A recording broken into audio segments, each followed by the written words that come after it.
Hello everyone, स्वागत है आपका हिंदुस्तान के सबसे बड़े ऑनलाइन प्लेटफॉर्म पर जिसका नाम है अनअकैडमी।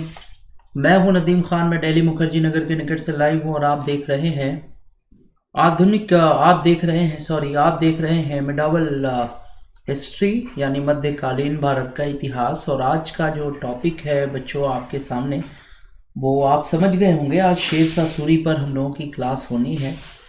तो वादे के मुताबिक मैंने बच्चों से ये वादा किया था कि शेरशाह सूरी का टॉपिक हम लोग कंप्लीट किया जाएगा यूट्यूब पर। तो चलिए, मतलब आगे कंप्लीट किया जाएगा। तो चलिए आइए, आज शेरशाह सूरी पर हम लोगों की क्लास है। और शेरशाह सूरी के बारे में अगर हम ये बात करें कि एक ज़मीन से उठा हुआ व्यक्ति जो इस मुकाम पे पहुंचता है कि अपने कुछ सालों के शासन में वो अपने आप को साबित करता है। शेरशाह सूरी के बारे में डॉक्टर के कानूनगो का कहना है कि अगर शेरशाह सूरी को और वक्त मिला होता तो शायद ये अकबर को भी पीछे छोड़ देता, या शायद ये अकबर से भी अच्छा काम कर जाता। तो बच्चों, शेरशाह सूरी का इतिहास में जो मकाम है वो बहुत बड़ा है। आज भी शेरशाह सूरी के द्वारा शुरू की गई कुछ चीज़ों को आपको बताया जाए कि फॉलो किया जाता है। और अंग्रेज़ सरकार ने, खुद अकबर ने, अंग्रेज़ सरकार ने शेरशाह सूरी के कुछ योजनाओं को शुरू किया, शेरशाह सूरी की योजनाओं को अपने नीतियों में शामिल किया। तो चलिए आइए, शेरशाह सूरी पर आधारित इस क्लास को हम लोग शुरू करेंगे। Let's crack. आइए क्लास को शुरू करें। Let's crack UPSC CSE Hindi.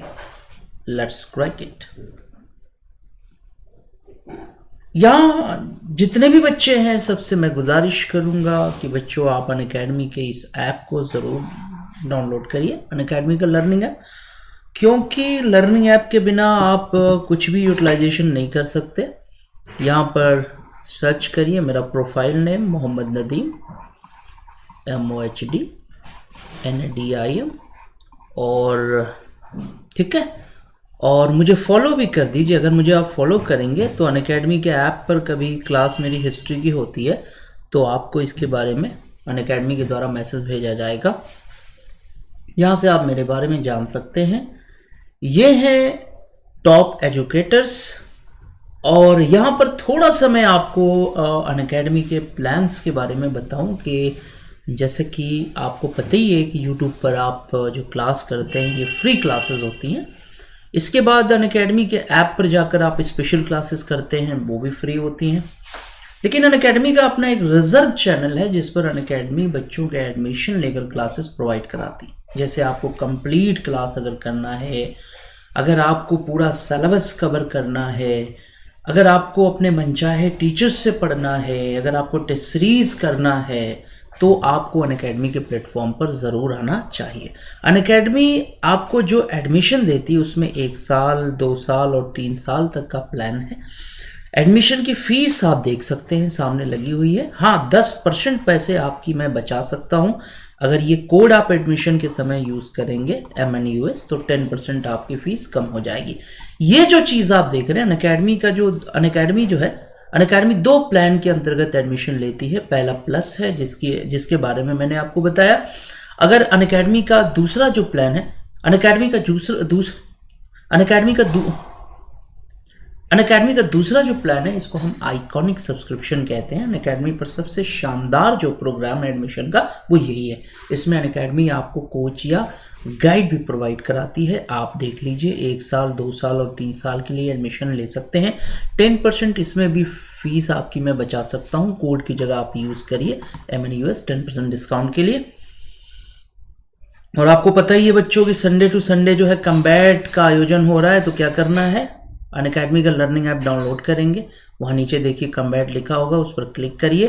Code मांगा जाएगा, कोड की जगह MNUS लगाइए, यह अनलॉक हो जाएगा और आप प्रतियोगिता में शामिल हो सकते हैं और जीत सकते हैं ढेरों इनाम। यहाँ पर आप देख सकते हैं अनअकैडमी ने नए बैचेस का ऐलान किया है। इन नए बैचेस में आप शामिल हो सकते हैं। ये जो नए बैचेस हैं, 6 महीने, ये जो नए ये जो नए बैचेस हैं ये 6 महीने या 1 साल के हैं, आप अपनी सुविधा अनुसार ज्वाइन करिए। यहाँ भी वही चीज़ है कि अगर आपको इन बैचेस में एडमिशन लेना है तो कोड की जगह आप यूज़ करिए MNUS 10% डिस्काउंट के लिए। और फिर क्लास शुरू करते हैं आज की। तो शेरशाह सूरी की ये जो कहानी है जो मैं शुरू करने वाला हूँ, इस कहानी को हम लोग सिर्फ पढ़ने लिखने के साथ साथ मैं चाहता हूँ कि मेरे स्टूडेंट यहाँ से कुछ चीज़ों को सीखें कि ज़मीन से कैसे कोई आदमी उठता है और बस छा जाता है। तो शेरशाह सूरी एक ऐसी शख्सियत का नाम है जिसके पास कोई बहुत अच्छा बैकग्राउंड नहीं था।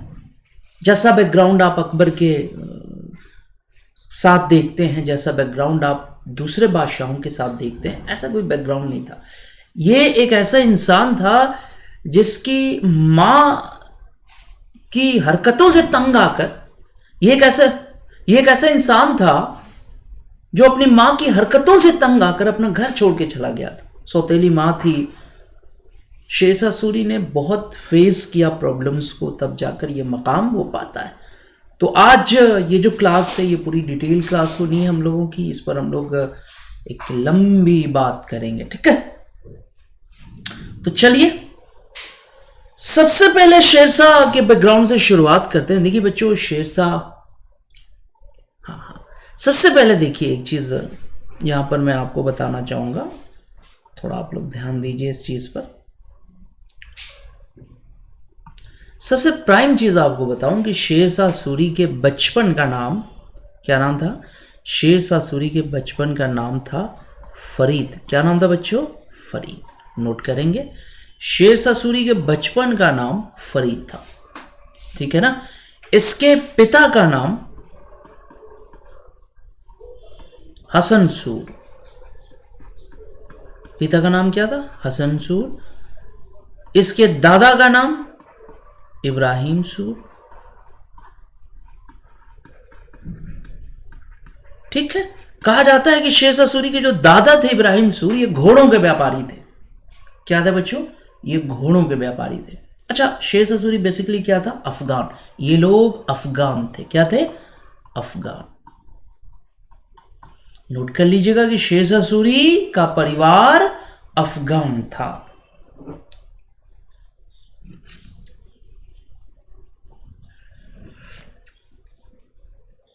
शेरशाह सूरी का परिवार क्या था? अफगान था। ये चीजें आप सबको नोट कर लेनी चाहिए। और किसी को कोई दिक्कत हो तो YouTube के नीचे आप डिस्क्रिप्शन बॉक्स में जाइए, वहां क्लिक करिए और जुड़ जाइए हमारे साथ। तो ये चीजें बिल्कुल अगर क्लियर हो, टेलीग्राम की जो मेरी आईडी है वो YouTube के नीचे डिस्क्रिप्शन बॉक्स में है, वहां जाइए, क्लिक करिए और जुड़िए मेरे साथ। तो मैं यहां पर बता रहा था शेरशाह सूरी के बारे में कि ये अफगान था। क्या था? अफगान। शेरशाह सूरी के दादा घोड़ों के व्यापारी थे, ठीक है।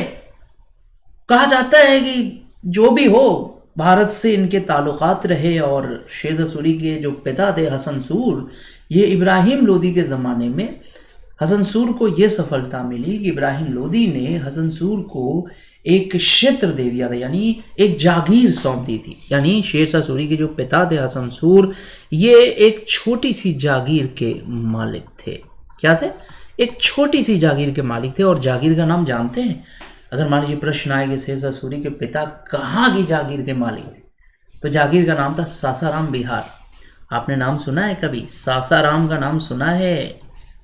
सासाराम, बिहार। शेरशाह सूरी के जो पिता थे वो सासाराम, बिहार में एक छोटी सी जागीर के मालिक थे।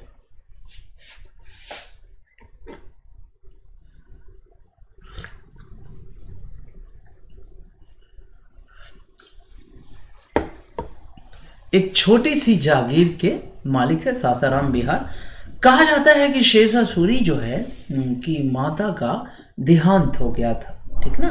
और हसन सूर ने, यानी शेरशाह सूरी के पिता ने नई शादी कर ली। मतलब हसन सूर ने दूसरी शादी कर ली थी। और आपको तो पता ही है कि इस तरह की चीज़ें आती हैं कि अक्सर कभी कभी देखा जाता है, बहुत सारी ऐसी सौतेली माएँ होती हैं जो बच्चों को बहुत प्यार देती हैं, लेकिन बहुत ऐसी भी होती हैं जो बिल्कुल डिसलाइक कर जाती हैं। तो मैं आपको बताना चाह रहा था कि शेरशाह सूरी के साथ भी यही था कि इसकी जो माँ थी वो बिल्कुल बनता नहीं था शेरशाह सूरी के साथ। शेरशाह सूरी को बहुत परेशान करती थी। कहा जाता है कि तरह तरह की अजियतें जो है वो शेरशाह सूरी को दिया करती थी। तो कहा जाता है कि बचपन में, अब यही होता है ना यार, बचपन में ही शेरशाह सूरी अपना घर छोड़ के चला गया। कहा जाता है घर छोड़ के चला गया बचपन में ही, और जौनपुर चला गया। मतलब ये चीज़ हमने देखा है कि जिस इंसान की ज़िंदगी की शुरुआत मुश्किलों से होती है ना बेटा, उसकी ज़िंदगी आगे चल के बड़ी बड़ी खूबसूरत होती है बच्चों। अगर ज़िंदगी की शुरुआत में, अच्छा शेरशाह सूरी के साथ होता कि भाई उसने स्ट्रगल उसकी लाइफ में थी,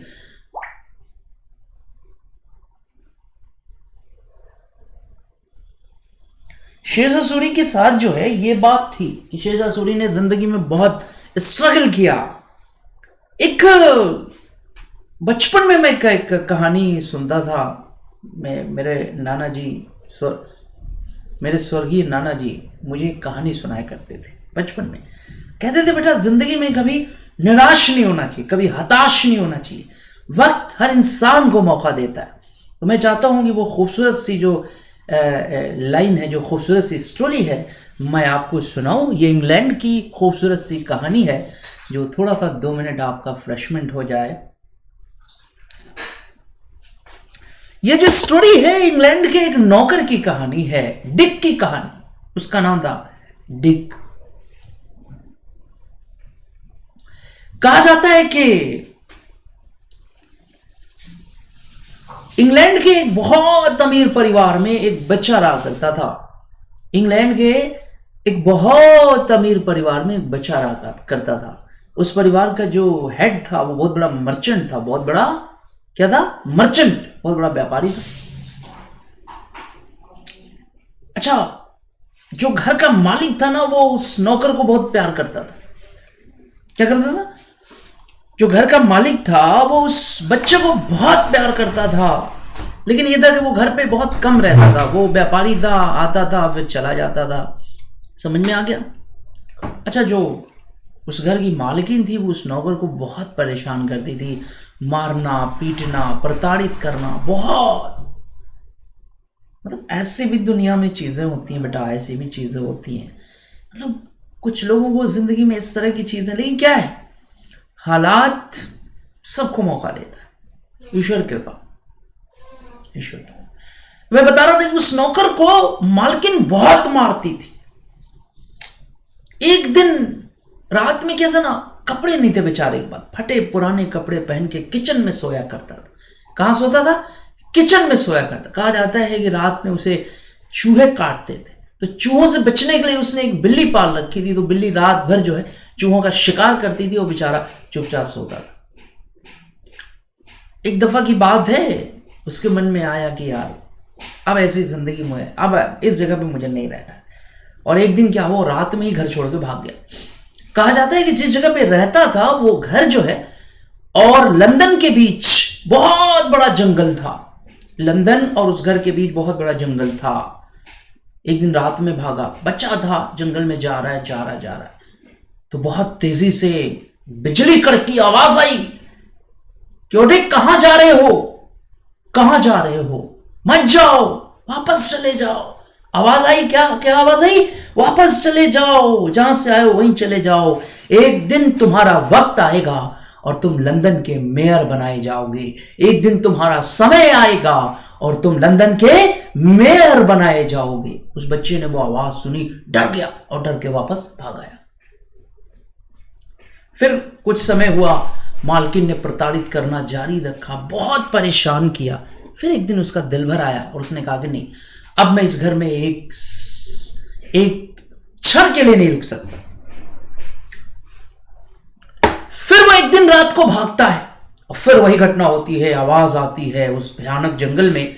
जब उस जंगल पहुंचता है तो आवाज आती है कि कहां जा रहे हो? वापस भागो, चले जाओ, एक दिन तुम लंदन के मेयर बनाए जाओगे।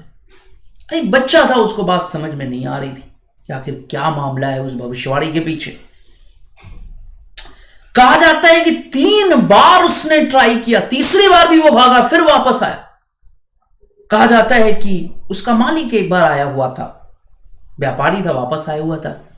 उसने अपने नौकर को बुलाया और कहा, बेटा कैसे हो, कैसा चल रहा है। अच्छा बच्चा था छोटा, बहुत मालिक बहुत प्यार करता था। उसने कहा कि अच्छा सुनो, मैं एक बहुत अमीर देश में जा रहा हूं व्यापार के लिए। क्या कहा कि मैं बहुत अमीर देश में जा रहा हूं व्यापार करने के लिए, तुम्हारे पास कोई चीज हो बेटा तो दे दो, मैं तुम्हारी चीज बेच दूंगा। तो बच्चा कहने लगा, अरे मेरे पास क्या है, मेरे पास तो पहनने के लिए अच्छे कपड़े, देख ही रहे मेरी हालात, मेरे पास क्या। कहा कुछ भी है, एनीथिंग यू हैव, कुछ भी तुम्हारे पास हो। उसने कहा देखिए, मैं रात में जब सोता हूं तो मैंने एक शिकारी बिल्ली पाल रखी है, वो चूहों का शिकार करती है ना, वो मास्टर है चूहों के शिकार करने में, और मैं चैन से सो पाता हूं, बस वही है मेरे पास।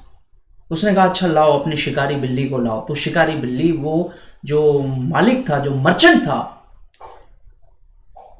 वो शिकारी बिल्ली लेके चला गया। जब वापस लौट के आया तो उसने उस नौकर को, उस बच्चे को बुलाया, कहा बेटा तुम्हारी बिल्ली बहुत कीमती बिकी है, बहुत कीमती। और उसने एक बड़ा सा थैला उसे दे दिया पैसे का और बोला ये सब तुम्हारा है और बोलो। तो उस बच्चे ने कहा कि मुझे आप आज़ाद कर दीजिए, मैं यहाँ से जाना चाहता हूँ, मैं ये नौकरी छोड़ना चाहता हूँ, मैं लंदन जाना चाहता हूँ और इस पैसे से कुछ व्यापार करना चाहता हूँ, कुछ काम करना चाहता हूँ। खैर उस घर से वो लंदन के लिए चल पड़ा।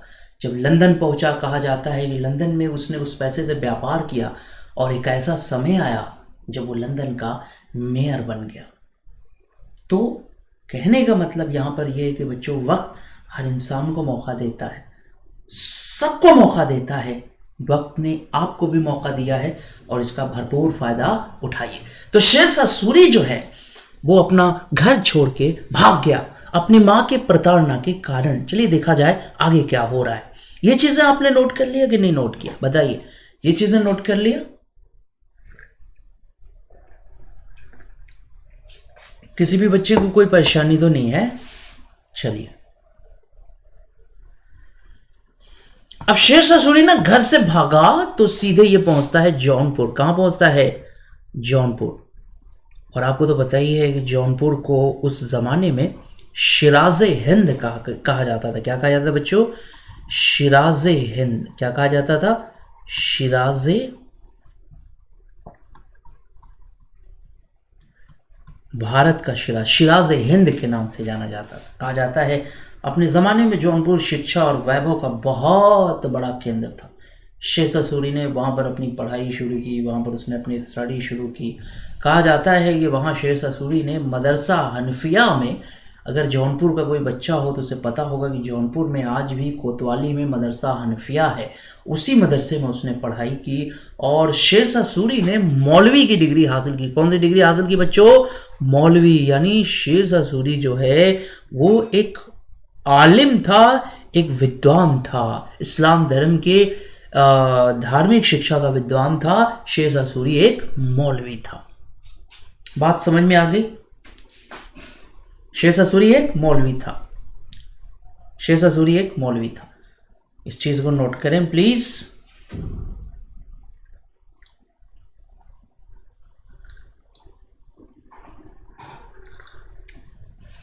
किसी को कोई doubt? You have any doubt, any problem? कोई दिक्कत तो नहीं आप लोगों को?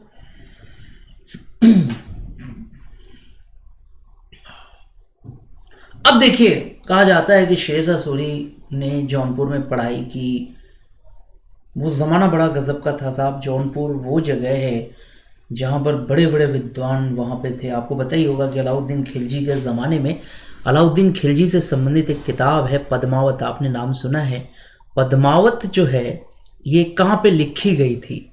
ये आपको जानकर बड़ी खुशी होगी कि पद्मावत जो है ये जौनपुर में लिखी गई थी। कहाँ लिखी गई थी? जौनपुर में। इसको किसने लिखा? मलिक मोहम्मद जायसी ने। किसने लिखा बच्चों? मलिक मोहम्मद जायसी। नोट कर लीजिए। जायस जो है ना, मलिक मोहम्मद जायस, ये पड़ता है आपके अमेठी जो ज़िला है, इसी में एक जगह है टीकर माफ़ी, वहीं पर मलिक मोहम्मद जायसी की कब्र है, वहीं पर मलिक मोहम्मद जायसी का मकबरा है, वहीं पर मलिक मोहम्मद जायसी की कब्र है। तो पद्मावत के रचयिता थे मलिक मोहम्मद जायसी, है ना, मलिक मोहम्मद जायसी। नोट कर लीजिए, सभी बच्चे नोट करेंगे। नोट करने का मैं आप लोगों को टाइम दे रहा हूं, नोट करना है। पद्मावत की रचना जौनपुर में हुई, इसके रचयिता हैं मलिक मोहम्मद जायसी। पद्मावत की जो कहानी है वो अलाउद्दीन खिलजी और रानी पद्मिनी से संबंधित कहानी है, जिसमें अलाउद्दीन खिलजी ने जो है राजस्थान की रानी पद्मिनी को पाने की कोशिश की।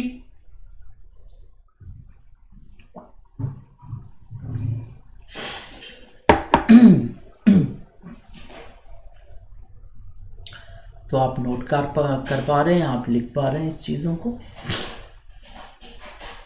सभी बच्चे नोट करेंगे, है ना, नोट करना ज़रूरी। अगर आप नोट नहीं करोगे मज़ा नहीं आएगा।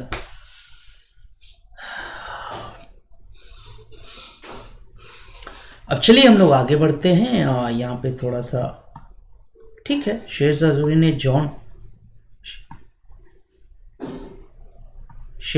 ने जौनपुर में अपनी पढ़ाई लिखाई पूरी की। कहा जाता है कि लौट के वो वापस आया और उसके पिता इब्राहिम सूर ने उसके पिता हसन सूर ने शेरशाह सूरी को अपनी जागीर कुछ समय के लिए दे दी। हसन सूर जो शेरशाह सूरी के पिता थे, उन्होंने अपनी जागीर यानी जो सासाराम की जागीर थी, ये कुछ समय के लिए उन्होंने शेरशाह सूरी को प्रोवाइड करा दी कि शेरशाह सूरी तुम जो है यहाँ पर देखो, देखभाल करो। तो शेरशाह सूरी ने सासाराम की जागीर को संभाला। कहा जाता है कि सासाराम को शेरशाह सूरी की राजनीतिक और आर्थिक शिक्षा की पाठशाला कहा जाता है कि पहली बार शेरशाह सूरी ने सासाराम की जागीर में, है ना, उसने जनता को करीब से इंटरफेस किया। रेवेन्यू सिस्टम क्या होता है, वहाँ पर पीस मैनेजमेंट क्या होता है, ये चीज़ें शेरशाह सूरी ने सासाराम से सीखी। तो आपको बता दूं कि वो कौन सी जगह है जिसे शेरशाह सूरी की राजनीतिक और आर्थिक शिक्षा की पाठशाला कहा जाता है, तो वो सासाराम है। आप नोट कर लीजिएगा कि सासाराम को शेरशाह सूरी की राजनीतिक और आर्थिक शिक्षा की पाठशाला कहा जाता है।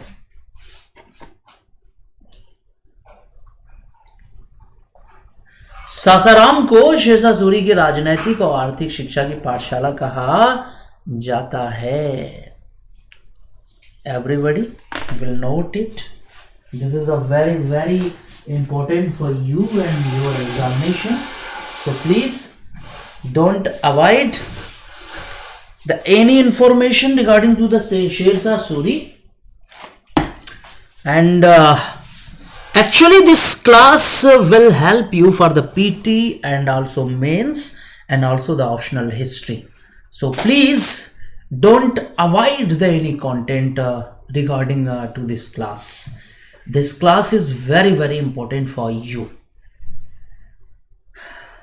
तो हम क्या लिख रहे हैं कि सासाराम जागीर was the school of politics and economical management of Shersha Suri that time. Sasaram की जागीर शेरशाह सूरी की राजनैतिक और आर्थिक शिक्षा का पाठशाला थी।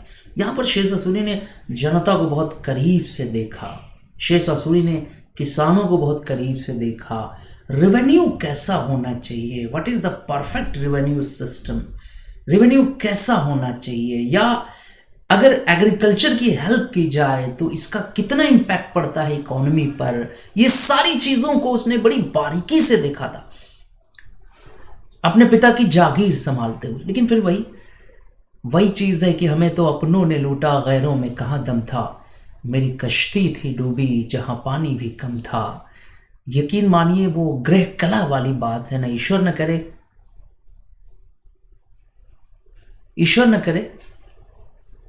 करे किसी के घर में गृह कला हो, लड़ाई झगड़ा। चूंकि इनके सौतेले भाई भी थे, माँ ने फिर परेशान करना शुरू किया और क्या था, बस वही शेरशाह सूरी बहुत ज़्यादा तंग आ गया, और तंग आकर जो है कहा जाता है कि शेरशाह सूरी इब्राहिम लोदी के दरबार में भी गया। इब्राहिम लोदी के दरबार में जाकर उसने अपने पिता की शिकायत की, मेरे पिता जो है अब जो भी शिकायत किया, वो कहा जाता है कि इब्राहिम लोदी ने हालांकि शेरशाह सूरी को बहुत डांटा कि भाई आपने अपने पिता की शिकायत मुझसे की, लेकिन बाप और बेटे में सुलह कराने की कोशिश इब्राहिम लोदी ने की। समझ में आ गया बच्चों। फिर आपको मैं बताऊं कि शेरशाह सूरी ने ना बाबर की सेना में भी कुछ समय काम किया था। आपको तो पता ही है, मैंने बताया था कि शेरशाह सूरी ने बाबर की सेना में भी कुछ समय के लिए काम किया था।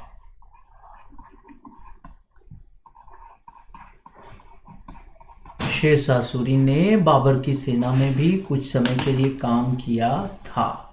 प्लीज नोट कर लीजिएगा, शेरशाह सूरी ने बाबर की सेना में भी कुछ समय काम किया था। शेरशाह सूरी को बाबर ने जब देखा था तो उसने हुमायूं से कहा था कि हुमायूं, ये अफगान बहुत चालाक है, इससे ज़रा होशियार रहना। सोच लीजिए, बाबर भी लाजवाब चीज़ का नाम है, जिसने शेरशाह सूरी की नीयत को उस वक्त भांप लिया था जब शेरशाह सूरी मुगल सेना में मौजूद था।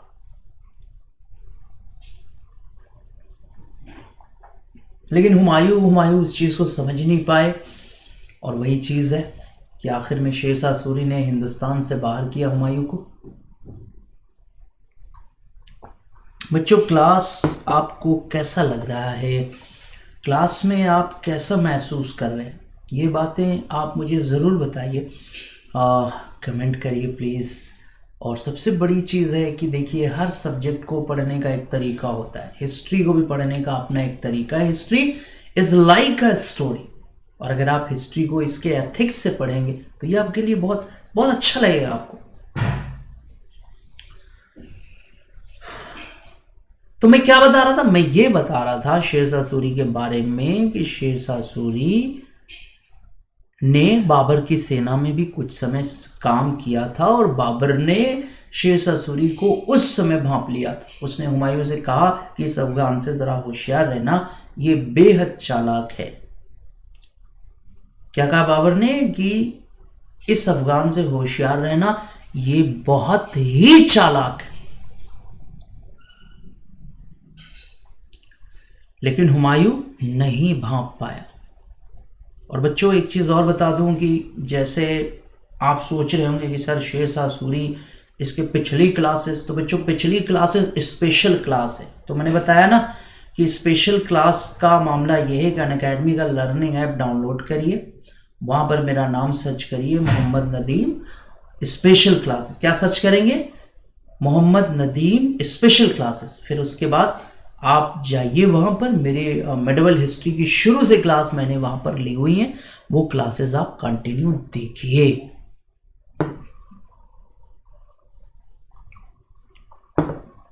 तो समझ में आ रही ये चीज़ क्लियर हो रही है बच्चों? मुझे बताइए प्लीज़।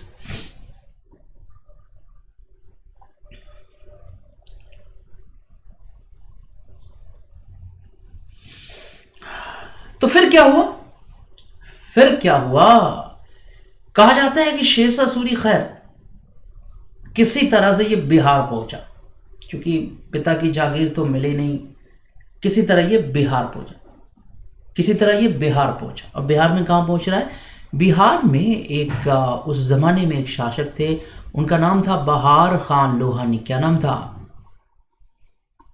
बहार खान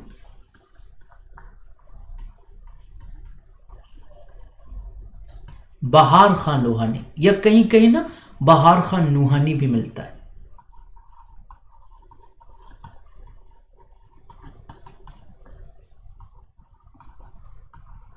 क्या मिलता है? बहार खान नूहानी भी कहीं कहीं मिलता है। तो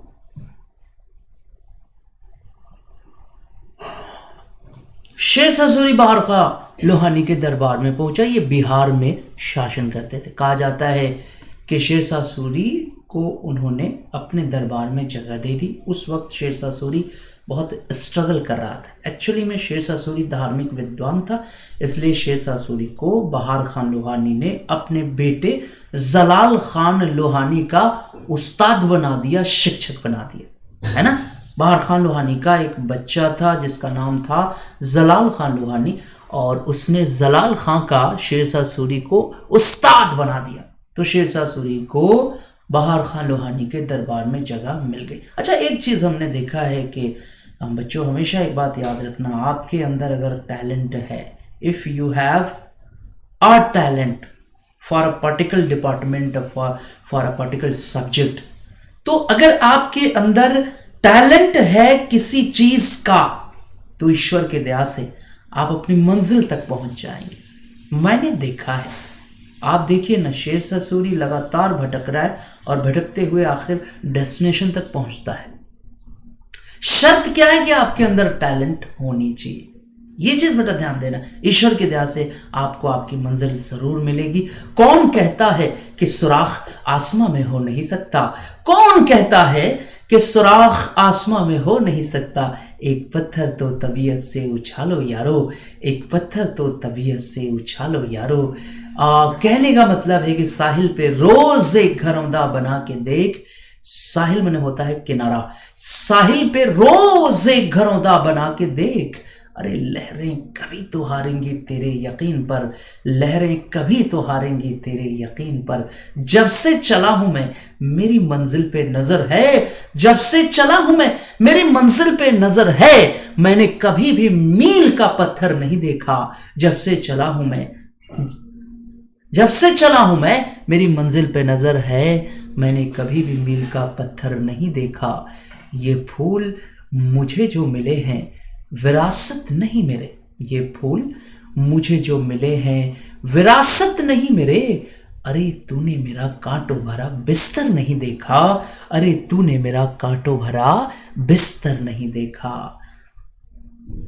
तो बच्चों, यहां पर वही चीज है कि शेरशाह सूरी जो है बहार खान लोहानी के दरबार में पहुंच गया और वहां पर बहार खान लोहानी के बेटे जलाल खां का उस्ताद बन गया, शिक्षक बन गया। जलाल खान लोहानी का शिक्षक बन गया। अब ठीक है, कैसे होता है, आपने देखा होगा कि अक्सर जो टीचर होते हैं जो घर में बच्चों को पढ़ाने आते हैं, आपने एक चीज़ गौर किया, जो टीचर होते हैं थोड़ा उनसे फैमिली टर्म्स बन जाते हैं, एक फैमिली रिलेशन बन जाता है। शेरशाह सूरी भाई दरबार में वलीअहद का यानी राजकुमार का शिक्षक था, तो शेरशाह सूरी की इज्जत ज़्यादा थी। तो अब जो नवाब साहब थे बहार खान लोहानी, ये एक दिन की बात थे, इन्होंने शेरशाह सूरी से कहा होगा, या शेरशाह सूरी को लेके ये शिकार करने पहुंचे। अब उस ज़माने में शिकार वगैरह का भी ज़माना था, आपको तो बताइए। बहार खान लोहानी शेरशाह सूरी के साथ शिकार करने पहुंचे। कहाँ पहुंचे? जंगल में। इंसान शिकार कहाँ करता है? जंगल में ही तो करता है। जंगल पहुंचे और शिकार किस चीज का होना था भाई? शेर का। काहे का शिकार? शेर का। कहा जाता है कि एक खंदक खोदी गई थी। खंदक समझ रहे ना, जहां शिकार को फंसाना होता है, जमीन खोद कर ऊपर लकड़ी उकड़ी डाल दी जाती है ताकि शिकार जैसे ही वहां आए उसके अंदर धप से चला जाए। तो शेर का शिकार होना था। बहार खान लोहानी शायद पेड़ वेड़ पे लटके हुए थे, कहां पे थे, शिकार आ गया। इत्तेफाक से शिकार को देखकर बहार खान लोहानी, शायद अब पता नहीं क्या मामला रहा होगा, ऊपर से नीचे डायरेक्ट चले आए खंदक में, वो भी चले आए, नीचे गिर गए और शेर वहीं सामने खड़ा था। अब इससे पहले कि शेर जो है बहार खान लोहानी के चीथड़े उड़ा देता, शेरशाह सूरी जो है वो नीचे कूद पड़ा और कहा जाता है कि उसने अपनी तलवार निकाल ली और वहीं पर शेर को ढेर कर दिया। कहा जाता है कि यही वो मौका था जब बहार खान लोहानी ने फरीद को शेर खान की उपाधि से सम्मानित किया। यही वो मौका था जब बहार खान लोहानी ने फरीद को शेर खान की उपाधि से सम्मानित किया। किस उपाधि से? शेर खान। अब आपको ये चीज़ नोट कर लेनी चाहिए कि एक शेर को मारने के उपलक्ष्य में बिहार के नवाब या शासक बहार खान लोहानी ने फरीद को शेर खान की उपाधि से सम्मानित किया।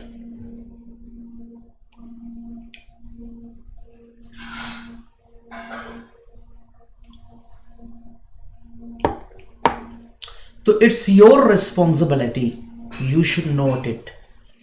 ये आपकी जिम्मेदारी है कि अगर जो टॉपिक मैं बोल रहा हूँ उसको आप नोट कर लीजिए, ताकि आपके पास आपकी अपनी हैंड राइटिंग्स में एक नोट्स मिल जाए।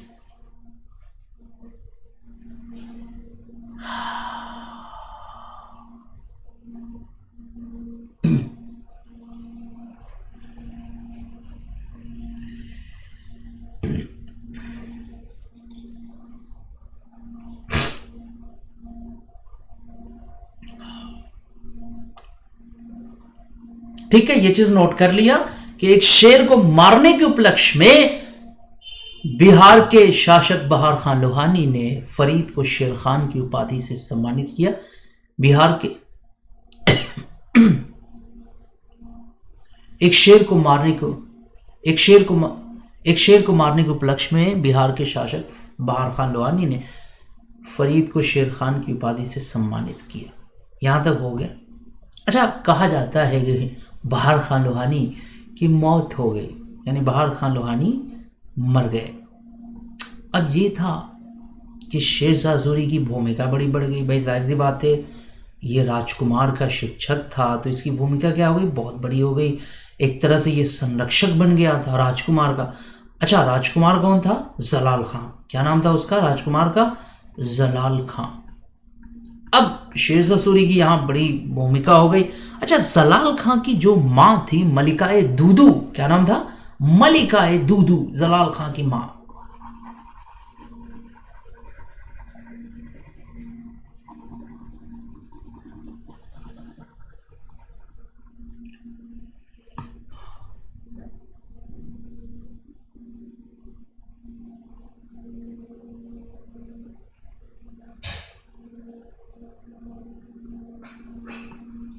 जलाल खान की मां का क्या नाम था? मलिकाए दूदू।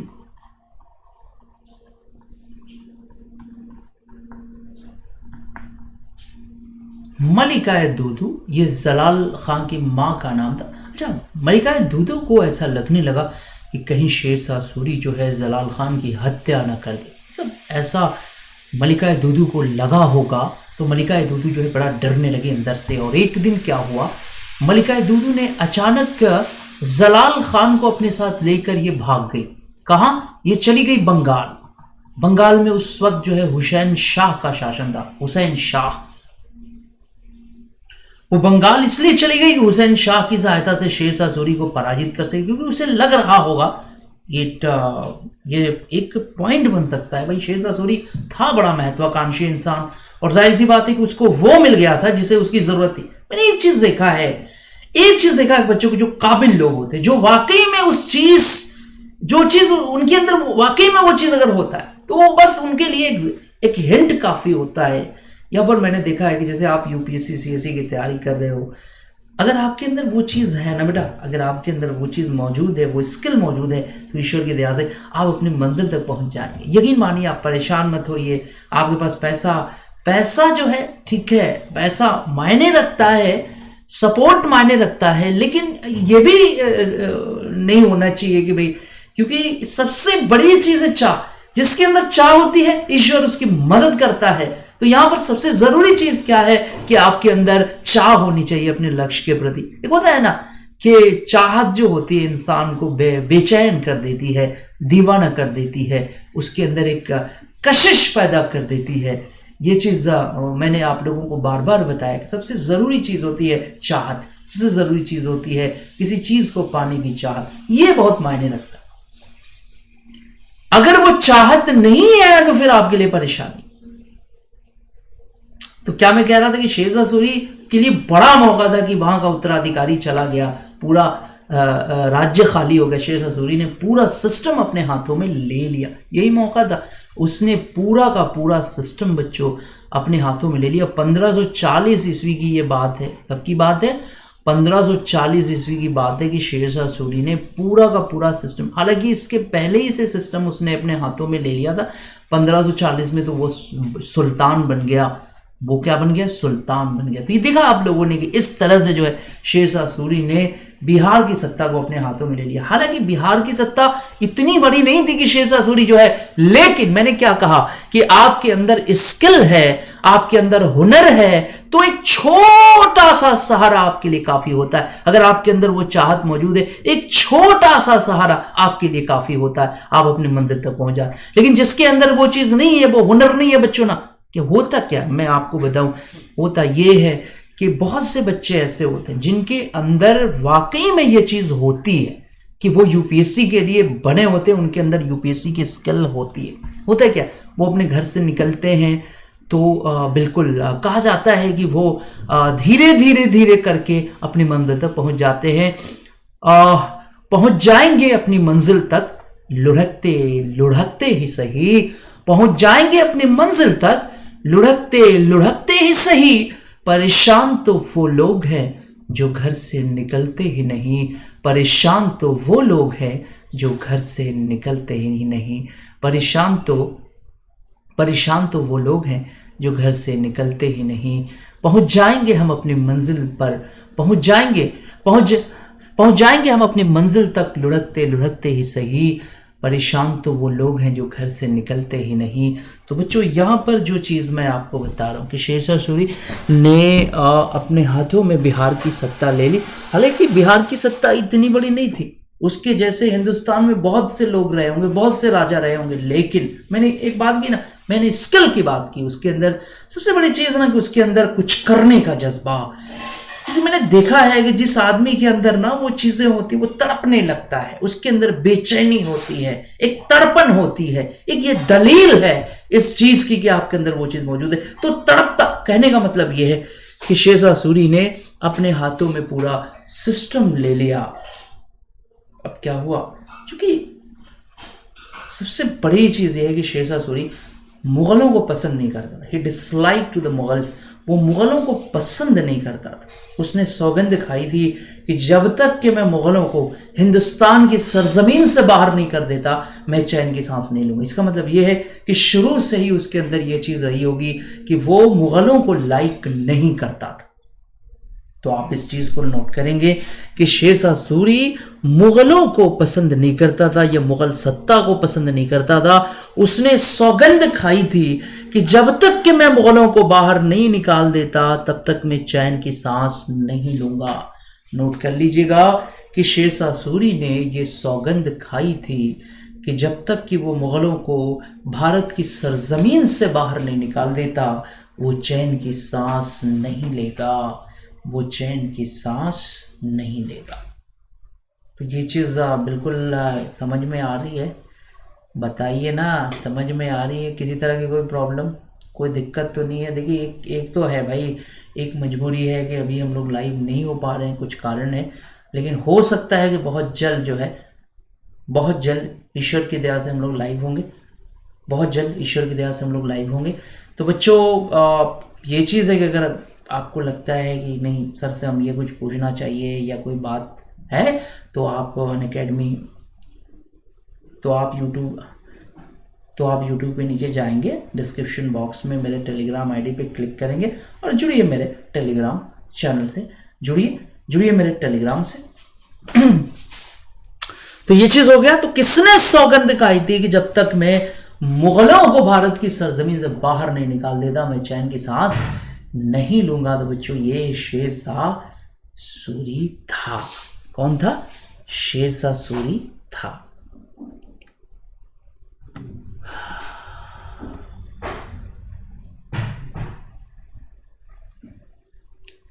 यहां पे 1 मिनट का मुझे समय देंगे आप?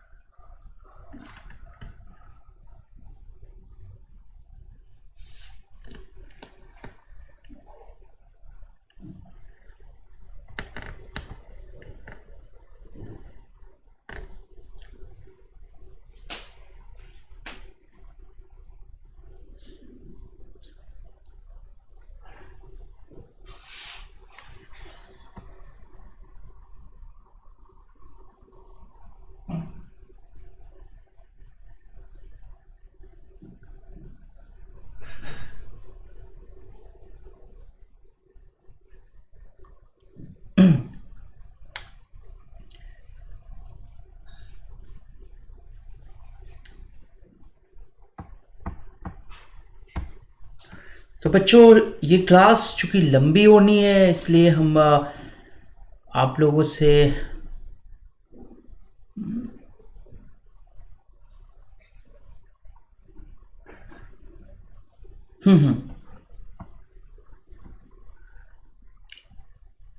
चलिए आइए हम लोग टॉपिक पर बात करते हैं।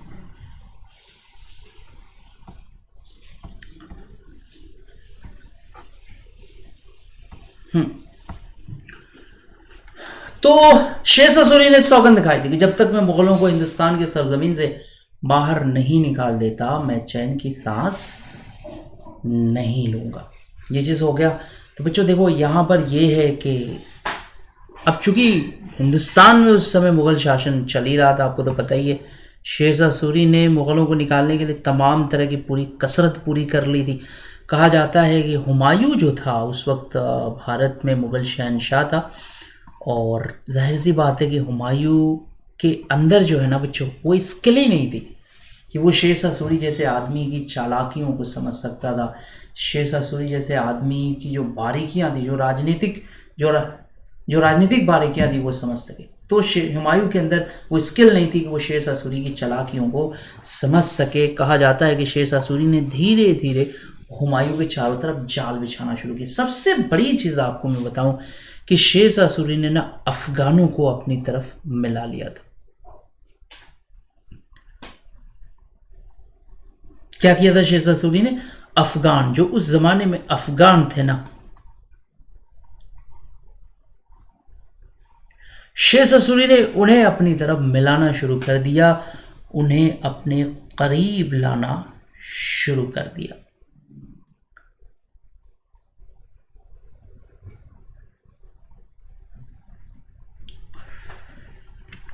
तो बच्चों, ये जो चूंकि क्लास जो है हम लोगों की ये थोड़ी लंबी क्लास होगी, तो इसलिए हम लोग चाहते हैं कि इसको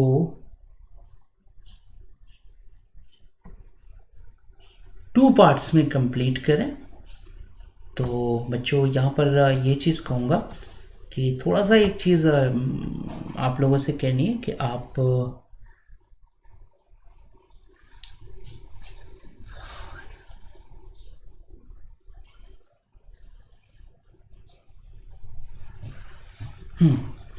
चलिए हुमायूं के बारे में बात करते हैं।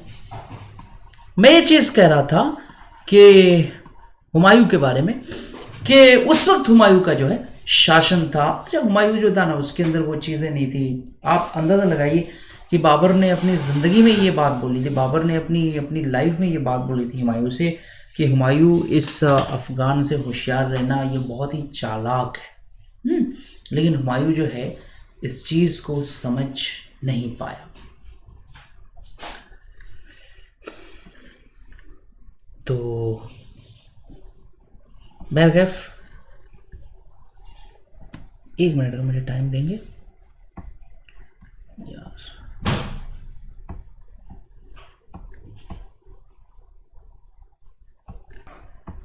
तो बच्चों आ जाइए, थोड़ा सा क्षमा चाहूँगा आप लोगों से मैं, और हम लोग इस क्लास को आगे भी जारी रखेंगे। यहाँ पर मैं आप सबको थोड़ा बता दूं कि अनअकैडमी पर इस समय जो है अनअकैडमी समिट 2.0 चल रही है। बहुत ही बेहतरीन समिट चल रही है बच्चों। ये समिट 20 और 21 तारीख तक चलनी है। आप इसमें रजिस्ट्रेशन करा सकते हैं, मेरा कोड यूज़ करिए MNUS।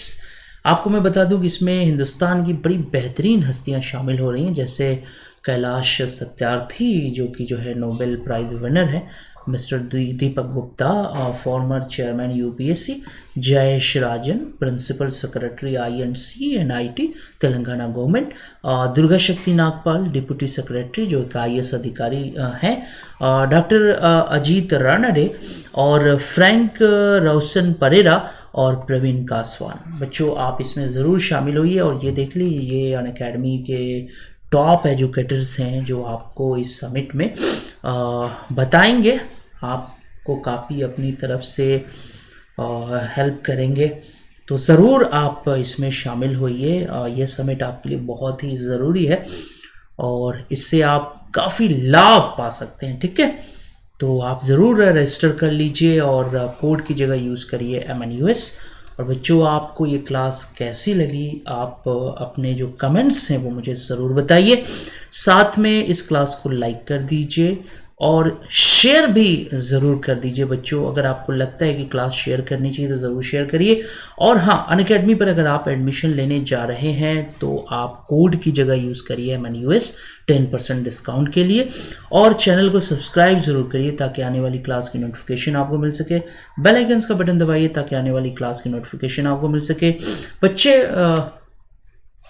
बच्चों आप सभी क्लास में आए, इसके लिए आप सबका तहे दिल से शुक्रिया। और ठीक है बच्चों, मिलते हैं हम लोग अगले क्लास में। बहुत बहुत शुक्रिया, बहुत बहुत। ठीक है बच्चों, मिलते हैं हम लोग अगले क्लास में। बहुत बहुत धन्यवाद, बहुत बहुत शुक्रिया। ठीक है बच्चों, मिलते हैं हम लोग अगले क्लास में। बहुत बहुत धन्यवाद, बहुत बहुत शुक्रिया।